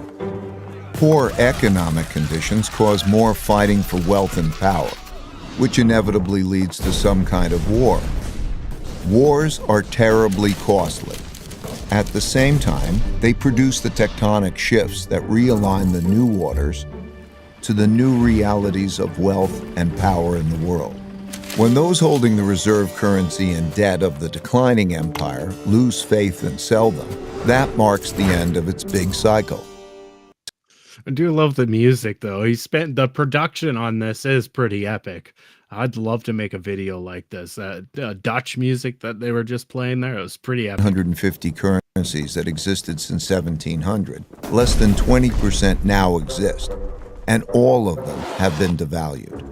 For the Dutch, this happened after their defeat in the Fourth Anglo-Dutch War, when they weren't able to repay. If all currencies are devaluating at like the same rate, does it really matter? So prices go up. But like, so if, the US dollar devaluates 10% and another dollar devaluates 11%, it's only a 1% difference. So if you're buying things out on the international market, is that really a big deal? Like, because then the next year, maybe that dollar that devalued 10% goes down 9%, but the other dollar devalues only 8%, right? So when you look at it in a relative sense, I never really bothered getting into that. I kind of always like looking at the rate of change for wages. So like an aggregate of workers in an economy and the rate of change of prices. That's always interesting because you often see the rate of change of wages are higher. But we do see price rising and gouging, right? So if we go to Koleski, he kind of, pointed out a markup on profits, right? And that we get Isabella Weber saying, well, they're actually gouging because they'll increase that markup and take advantage of the consumer, and then we lose our standard of living that way. That's pretty interesting. But just the fact that it's saying, well, your currency is devaluating. Well, if you look at it right now, you look at it relative to other currencies, right? And then move your analysis along that way. the massive debts they built up during it. This led to a run on the Bank of Amsterdam and a desperate sell-off, forcing massive money printing, which devalued the Probably currency was. and the empire into irrelevance. For the British, this happened after World War II, when despite their victory, they could not repay the massive debts they borrowed to fund their war effort. This led to a series of money printing, devaluations, and sell-offs in the British pound as the US and the dollar emerged dominant and created a new world order. At the time of this recording, the United States hasn't yet reached this point. While it has massive debt, spends more than it earns, and funds this deficit with more borrowing and printing huge amounts of new money, the big sell-off in dollars and dollar debt hasn't yet begun. And while there are great internal and external conflicts occurring for all the classic reasons, they've not yet crossed the line to become wars. Eventually, out of these conflicts, Yeah, I agree. Again, secondary market stuff. It is a hype. It's almost as if, the neoliberals out there, Ray Dalio included, want to make sure that they're describing a market for these treasuries, and they don't want to admit that there's a market component to the treasury market, but it's highly controlled essentially by the Fed, and when you do that and you say, okay, well, this is really just a Fed US Treasury controlled market, then you kind of take away that narrative that debt is bad, right? So I don't think you're going to hear these guys acknowledge things that we're talking about here in the chat, right? About, the difference between, the primary auction, which is supported by the Federal Reserve, giving treasury or giving reserves to the commercial banking sector so they can buy these treasuries, which ultimately just becomes a mechanical asset swap in itself. You're not going to hear that from the neoliberals. or not, come new winners who get together and restructure the losers' debts and political systems and establish the new world order. Then the old cycle and empire ends and the new one begins, and they do it all over again. That's a I do like the dynamic. This is the part where I give the guy credit. He is going from a systems thinking perspective. So like all of us watching this can understand what he's saying. And obviously we're highlighting what we disagree with. It's quite obvious. But you got to give him credit that he outlined this from a systems thinking perspective. And I would advocate anybody, if you've got an argument, start from that perspective, do your causal loop diagrams, make sure you stay within those diagrams, unlike Ray Dalio, where he proposes a diagram, but his conclusions don't even relate to that diagram itself. Best guy, welcome. You're new to this channel. That's great. I saw you with Professor Keen, very nice. Continue. Dismantle the neoliberal dominance.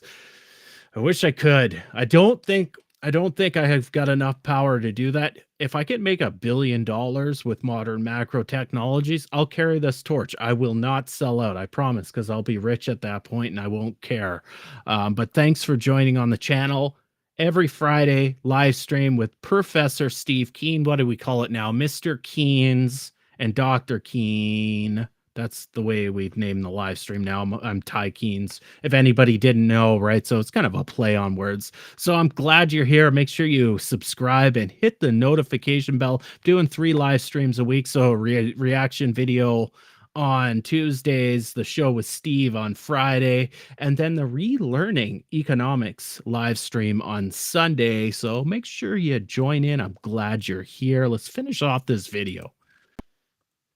That's a lot of detail I just threw at you to paint a picture of how the typical big cycle transpires.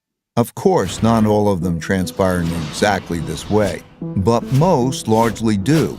So much so that it seems like the stories of rises and declines stay essentially the same, and the only things that change are the clothes the characters wear and the technologies they use.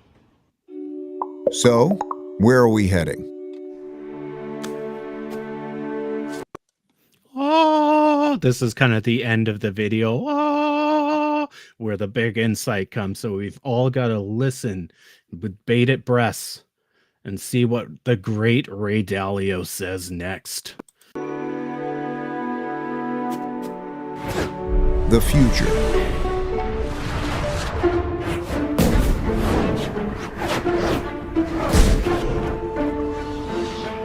Most empires.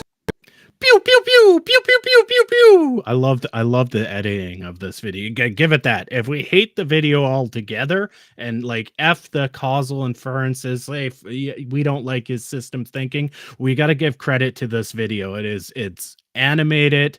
The sound effects are dope, right? And the music, the Dutch music that who was it? Alex, you were saying you might play that live. It's been great.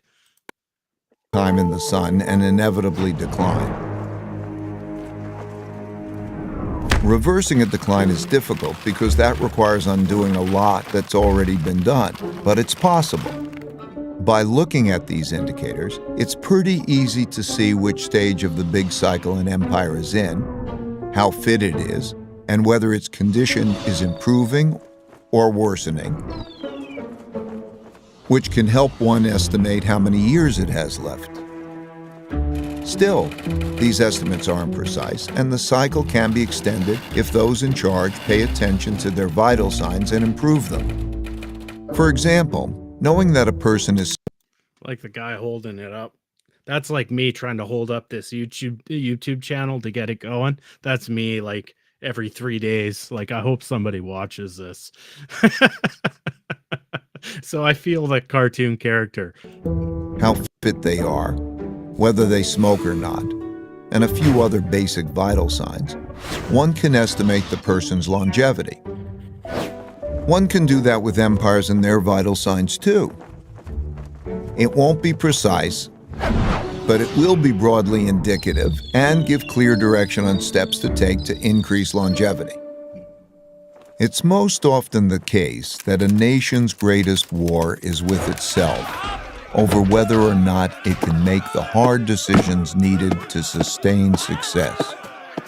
As for what we need to do, it comes down to just two things: earn more than we spend and treat each other well.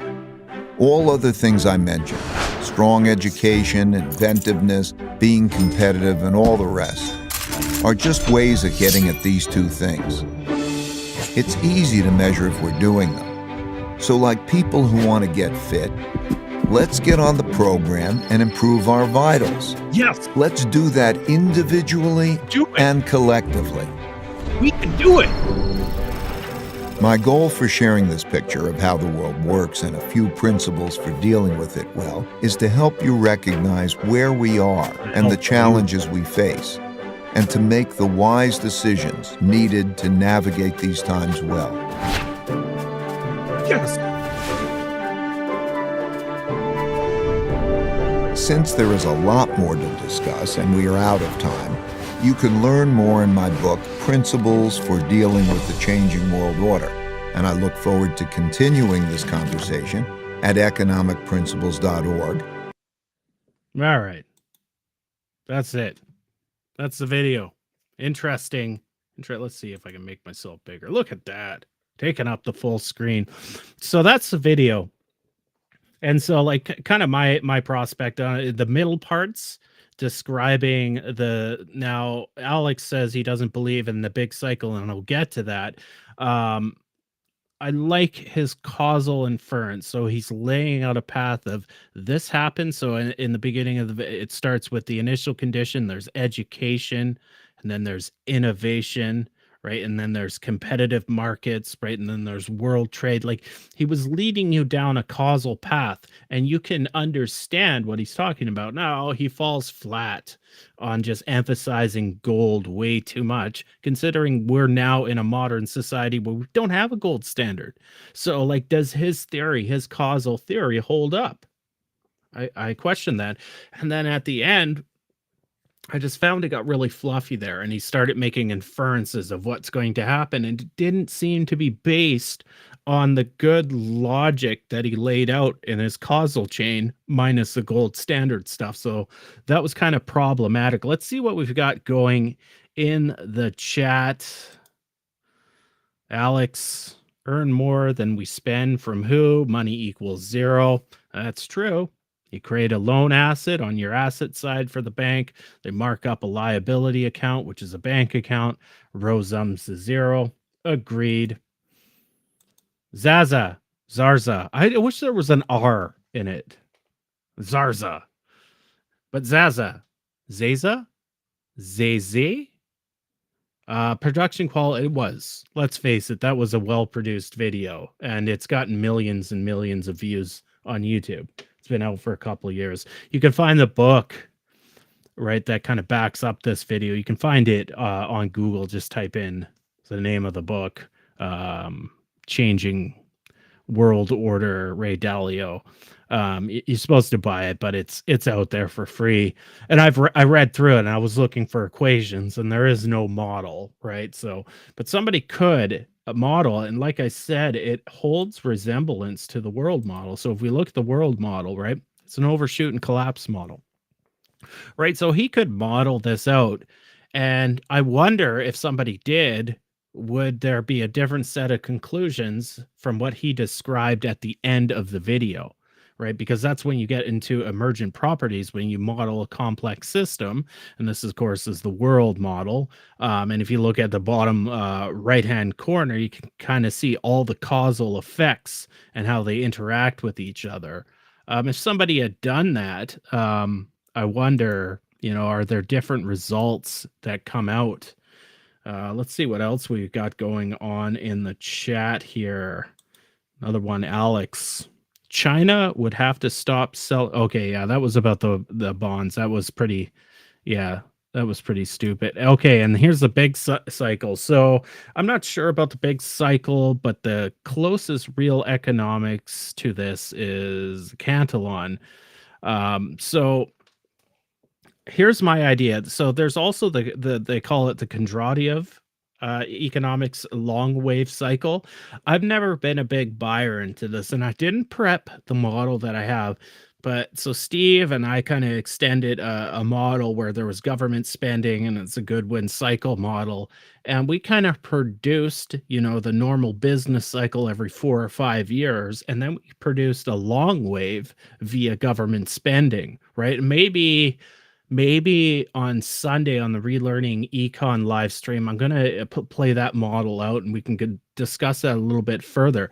But essentially, the model says it's the short wave cycles that cause the long economic wave in this hypothesized model. And I think maybe it'd be worth it to kind of explore that on Sunday. I don't know if anybody else has got any more questions, statements about the video. Here we go. What do we got? Zaza. Zaza. Zaze? See, it could be like the A could be A at the end, and then the A at the beginning. Zaze. Or it could be Zeza. Or it could be Zeze. Or Zaza.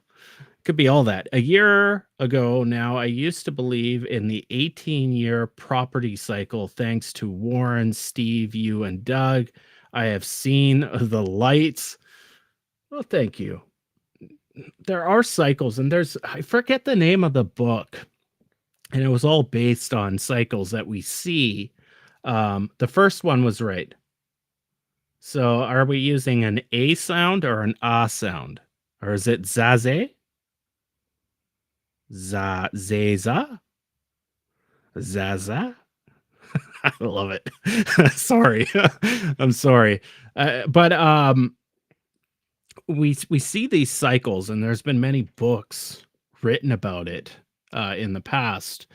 But really, if you want to explore cycles, the main methodology, one is agent-based modeling, and two is system dynamic modeling. I prefer, like, when we're looking at big aggregated cycles, I'll use the system dynamic method, use agent-based modeling for the micro method, right? And so these cycles are essentially created by, and Ray Dalio described it in the model, like, so reinforcing loops, and then eventually there's a balancing loop that comes into play. So I do the live stream with Steve and Professor Mike Radzicki on Friday, and Mike Radzicki always says feedback loop dominance. So in one part of the model, when you start the simulation, you'll have a dominant feedback loop, and it might reinforce the system, but eventually it loses its dominance, and a more dominant and negative feedback or balancing feedback loop comes into play.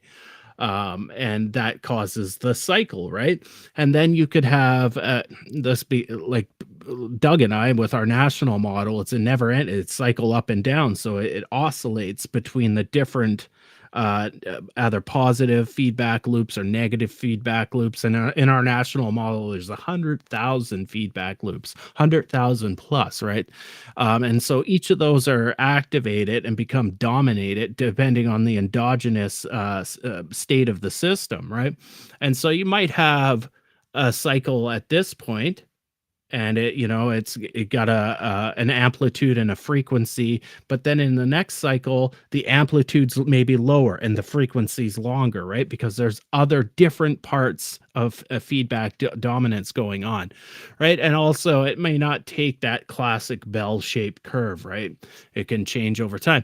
And also in complex systems, they're very policy resistant. When you have a structure of the system and you propose a policy change and you try to model, you realize the system has counterbalancing feedback loops that will fight your policy changes, and it causes chaotic behavior to happen.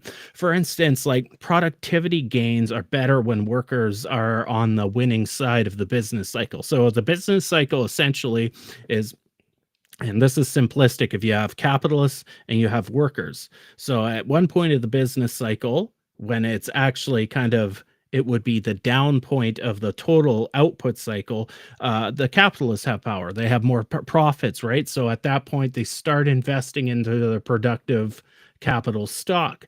And then it comes to a point that there's so much output and so much employment that wages go up, and then the wage holders kind of hold this never-ending predator-prey model. In a sense, they hold the value of the economy. And I've done little tests where if we do productivity shocks, it's beneficial when they happen during the time when wages are really high. But unfortunately, in the real world, productivity gains generally happen when the capitalists have the profits, because that's when they're investing into new technology, investing in their capital stock. And productivity shocks can be counterbalancing or like counterproductive to helping workers in the future, right? So you can have more employment if a worker can produce less and there's a productivity shock. So that means you don't need as many workers to produce the same amount of output. But when wages are high and that happens, it actually will boost employment, right? Because there's already a lot of buying going on in the cycle. But if a productivity shock happens, the capitalists have it, it actually will cause severe unemployment if you really shock it hard. And that's the cool thing about a complex system, right? Is that policies implemented in different times and point will have different effects, right? And conventional economics with the DSGE models do not study that part of the economy. I know you're laughing. Zaza, Zeza, Zaza, Zeze, Zeze, ZZ. So Canadian, American, Z or Z. So ZZ or ZZ, Zaza or ZZ. You could do it like that too. Best guy, what's your opinion on banks requiring a minimum balance? What do you mean? Do you mean the central bank requiring a minimum balance, or commercial banks requiring you as an individual to have a minimum balance in your bank account? I have to So if it's the latter, so it's the second one, and I don't know of a checkings account where you've got to have a minimum balance, maybe like a savings account to earn interest. Is that what you mean? Maybe give a little more detail to that question, because that could be pretty interesting to get into.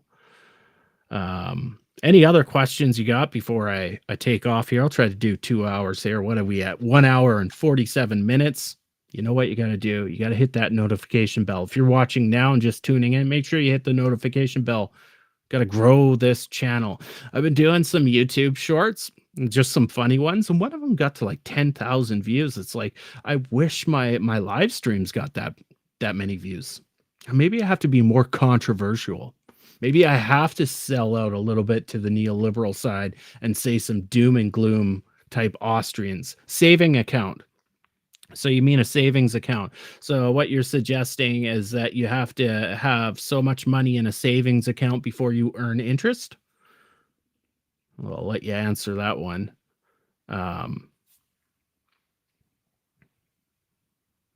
Because like here, like with my bank, I'm just thinking I can just put any amount of money in my savings account. There's no minimum, but there might be a minimum to earn interest.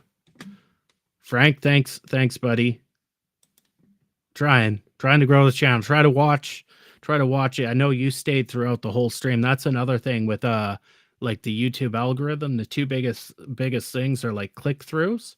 So people see your thumbnail and title and they click on your video, and watch duration, right? So if people are watching the whole video through, anybody that watches this after, try to, if you can't, you got to do something else, leave the video running because it gives me watch time, right? And then that pushes out this material to a wider audience beyond my 3,000 subscribers. Best guy, you haven't got back to me. Yeah, get back to me, man. Come on. Same if you're watching on Twitter right now, X, formerly known as Twitter. Thank you. Okay, so I answered your question. Okay, so what do I think about it then? I don't think you should have minimum requirements on a bank account to receive interest. I don't think that's fair. I get it. Like, so here's the thing. Does a bank want to account for if you put $1 in, how much interest they're going to pay on that? And, there's that. All that. So yeah, Twitter, formerly known as Twitter X. You're watching there? You know, my YouTube channel, it's at Relearning Econ. It's easier to chat there. I saw a few comments from X chatters, but it's so hard to chat on there. What do we got here from Alex? Wow, some advanced stuff about productivity shocks. Yes, it's actually really interesting because this is not what you're going to find in dynamic stochastic general equilibrium models, right? So it's something I'll cover on Sunday because it is pretty interesting. So there's a famous quote by Albert Einstein, and I sometimes post it on my Twitter account. Anybody that looks at my Twitter X account, I'll do famous quotes there, and people will love them, right? Get 1,000 likes on these famous quotes. But anyways, I got one from Albert Einstein. He basically says productivity growth causes unemployment, and the Austrians will fight. And this is why I give some Austrians credit. They have that system thinking mind. They just don't use, the methodology of system dynamics to model out their ideas. And so I posted that, and then I did a blog after, and I kind of showed that there are situations where actually productivity gains are good for the worker if the worker is in that part of the cycle where they're making good wages. So there's that. And what do we got here from Zaza? Hoping you could comment a bit more on China household savings rate at 35% of disposable income versus 2.5% in the US. It's peculiar because the Chinese savings rate has been on an uptrend for 50 years. Well, if you give the Chinese more things to buy, then their savings rate will go down. I don't like the term savings rate because it's just money you haven't spent yet, right? So if you just turned off income to an individual, their savings rate would go to zero because they got to survive. So I would say from a causal perspective, and I'm hypothesizing here, there's two reasons. One, I think somebody else mentioned it in the chat. It's cultural reason. So there's not that consumption, although it's growing, there's not that need for consumption like in the US. But the other half of it is they simply don't have the ready available products there, although that's changing for consumers to consume. Now, if there's more ready-made products for them to consume, and the China is rising, then they will just purchase more. So if they have, more junk to buy, they will buy more junk, and their savings rate will go down. But I can't remember who said it. Might have been Best Guy or Frank. Somebody brought up, or I'm kind of looking for it in the chat, that it was a cultural thing.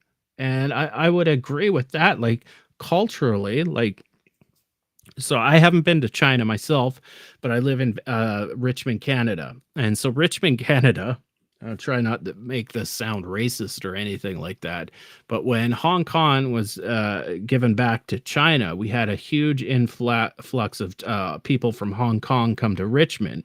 Now, there is a bit of a stereotype in China that the rich is not a stereotype. I don't know what the word is, but there's, they have not stigma. Geez, I forget the word. They want to come, and they picked Richmond, where I live, which is just south of Vancouver, Canada. And they all came here. So I have a work around a lot of like Asian people. So Chinese people, people from Hong Kong, Japanese people. They love this part of Canada, and that's great. They've made Western Canada a better place to live, in my idea, because they bring their culture with them, and white culture is kind of dull and boring. And so I have the opportunity to talk, and they really do have a different way about thinking about consumption and stuff, and it is far different than from the US, where it's the hoorah, and you can just get all these things, right? So I think that might be a big part of it. I should look into the numbers more and give a more responsive answer to you, but that's kind of my surface level thoughts on it. Data from China is always doubtful. Well, at this point, data from the United States is becoming increasingly doubtful as well. I don't know. Have you ever, the labor statistics head that got fired by Trump, and now they've put in this PhD that has some terrible takes on statistics. So it's one thing to have your PhD, but if you can't do statistics, you probably shouldn't work at a statistics branch of the economy. This is problematic for like us at Modern Macro Technology, because we're very data driven, right? We're inductive. We don't do a lot of like deductive, logical, praxeology type thinking. We're very inductive. We take in data, right, and we feed that into models, right, and we try to generate endogenous behavior, generate forecasts, etc., etc. So it's on our radar. This is problematic. So yeah, data out of China could be, highly suspect, and data out of the US now can be highly suspect. So that is problematic, and that's where you hope the academic community or the private sector business community that tracks statistics can step in there and give an unbiased approach. But yeah, no, I agree that data from China can be doubtful. What else do we got? Traditional banks are more likely to have such requirements, which can range from $25 to $100 or higher. And I'm assuming we are talking about savings accounts before you earn interest. Yeah, it sounds reasonable. Obviously, so you put your money in a savings account. Again, that money doesn't go anywhere. They're not even investing it. What they're doing, and I always have this discussion with people, is they're saying, well, if banks don't need your deposits because they're not lending them to other people, why do they need your deposits? And I liken it to social media. Okay. So your money isn't the product for a bank.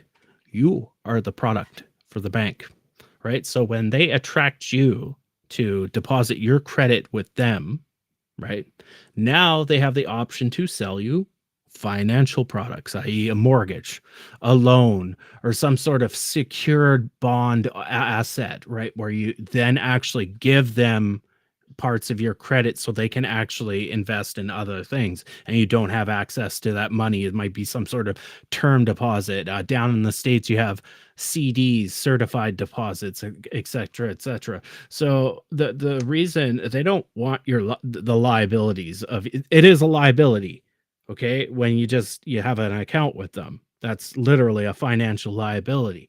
But they leverage that because now you are a customer. So if you're a new home buyer, you've just got married, and 2 years later you guys want to buy your first house, right? You're going to go to your bank to get that loan, and they got you because that's where you do your banking with. That's what deposits are useful for a bank, right? They make you the product for the bank. And imagine the data they collect now, now that we all use our cards and just tap, we even tap from our phone, the data they are collecting about you and the data they probably sell, right? So maybe your name's not attached to what you're buying and stuff, but I imagine they're selling some of that data. I imagine hopefully there's some regulatory rules around that. But yeah, there's that. What do we got here? Great with names. So this is Mariah.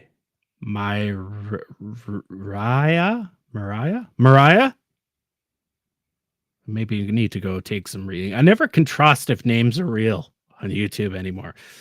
I have heard that it's caused by a lack of social safety net. What are we talking about there?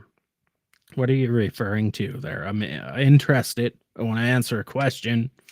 I don't know exactly what you're talking. Does anybody else know what she's talking about? He or she's talking about? Myria. I should ask ChatGPT. What's his name so I can pronounce it right? So they come back and watch my videos. This is where I failed. This is why people might not come back, is because I butcher their names. It's just because I butcher your names is not a reflection on you. It's a reflection on me. Right? This poor me. Right. Anyways, where are we at? 2 hours we are going. I think I'm getting tired. I actually have work to do too. And so it's a heat wave here, as you'll see in my latest short. If you go to my channel and watch it, we're battling with some pretty hot weather here. And they're called, what are they called? These three lights, soft boxes. So it's a light, and then there's a sheet that covers them. And then on the inside, there's a reflective material. And there's three of them glaring around me. Then I've got this hot light behind me, making the shadow here. This thing here is LED, so it's not so warm, but I'm feeling the heat. I'm burning up. Oh, okay. You're talking about the Chinese household savings rate. So you were saying, I have heard that it's caused by a lack of a social safety net. Okay, well, that could make sense too. So maybe they don't have now. I think they're a pretty socialist country in a lot of ways. Like they have a mixed economy, but I thought they actually had a lot of programs there. But that might be the case. So they're saving up for a rainy day or an emergency. So that's really plausible. Something I've got to look into. Maybe if I had like the winner of the day response, you'd get it. How's that? Because that sounds pretty plausible to me. I'll take it. Zaza. Zaze. A lot of people are turning bearish on Twitter recently. They are going to get their face ripped off over the next year. So you think things are going to pop over the next year? Is that what you're suggesting? I think there's going to be a big run up in markets. I'm on the fence. It's really tough. Like, with just a few tweaks of our national model, the economy can go either way. And so one of the things, we do have a module in the model that simulates a pseudo stock market where the equities market can go. And with a few different tweaks to shocks, and we don't know because Trump is so erratic, we don't know exactly what's going to happen. It could go either way. Business as usual, I might agree with you. So if that means anything, I business as usual, I would agree with you. But then you see things like yesterday where he takes over the DC police, right? And he's so erratic, right? It's so hard to, make economic forecast with he's an exogenous variable in our model. Right. So we're not solving Donald Trump endogenously. I don't think you can make a complex system complex enough to get in the mind of that guy. So he's an exogenous variable. So we have to try different scenarios on his policies. Good friend. Oh, well, that's good. It's good. I wish I had friends. My wife says I should get friends. And there's this epidemic in Western cultures where men don't have as many friends as they used to, like they're seeing a trend. And I realized it. Yeah. Like, so my wife, she has all her like high school friends and stuff. And we go over there and like my only friends are like their husbands, right? When we go for barbecues, and our friendship consists of drinking beer and eating burgers and yapping. So it's good. You got friends. I wish I had friends. So what else do we got here? Atlantic Canada. Okay, so you're in Atlantic Canada. What province are you in, if you want to disclose that much detail about you? So most of my family 2 generations ago are all from Nova Scotia, specifically a town called Truro, Nova Scotia. And there's a few of them left over there, but most of us are in BC now.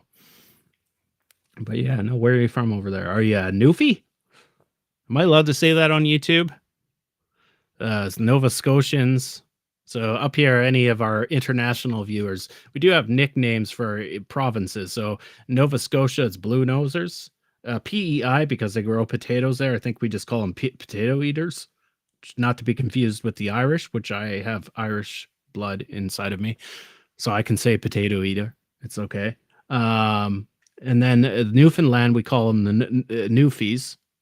I don't wonder if it's derogatory for a non-Newfoundlander to say Newfie. I wonder if Newfoundlanders call each other Newfies. Nova Scotia, Blue Noser. There we go. Nova Scotia. That's awesome. Yeah, most of them are from Truro, Nova Scotia. So I'd always hear, so it would have been my grandmother. And my grandmother actually brought me up. My mom gave me up when I was quite young. So my grandmother was essentially my mom. And so she's the one that kind of brought the family over here. And I used to hear the stories of the snow you would get. We don't get much snow here, right out here on the coast. It's mostly rain through the year. Up in the mountains, we get a ton of snow. We got the Rockies here, but we don't get much snow down at the coast. And I always heard stories you get snow drifts, but it doesn't snow there as much, I hear. Global warming, maybe. So that's great. Great. Blue Noser in the house, Nova Scotia. Hoorah! What else we got? Frank. Follow the flows. Trump will create opportunities to both the ups and downs. That's true. Can't argue with you there. Just follow the flows. Not only follow the flows, but follow to where they accumulate. Because your accumulation is your path dependency. It's your history of what's happened, right? It's the information for the system to go forward. Right, is the accumulation of those flows into stocks.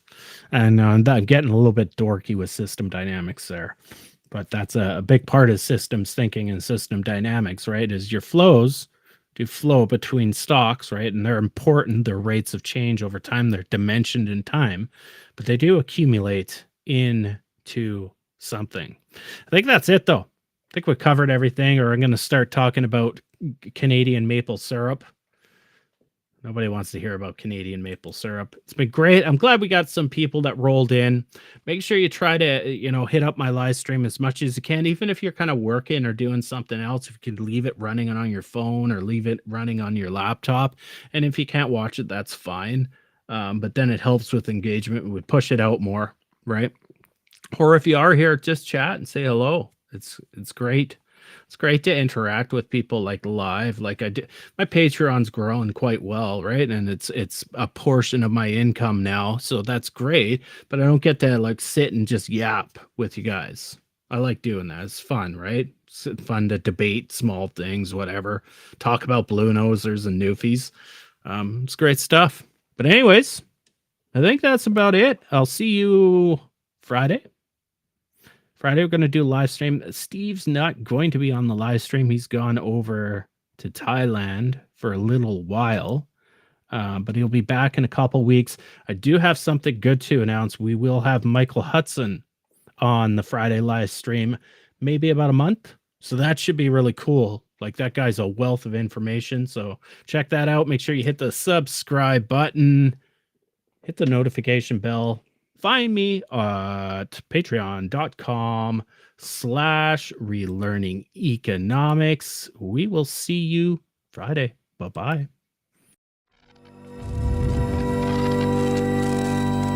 You are now relearning economics.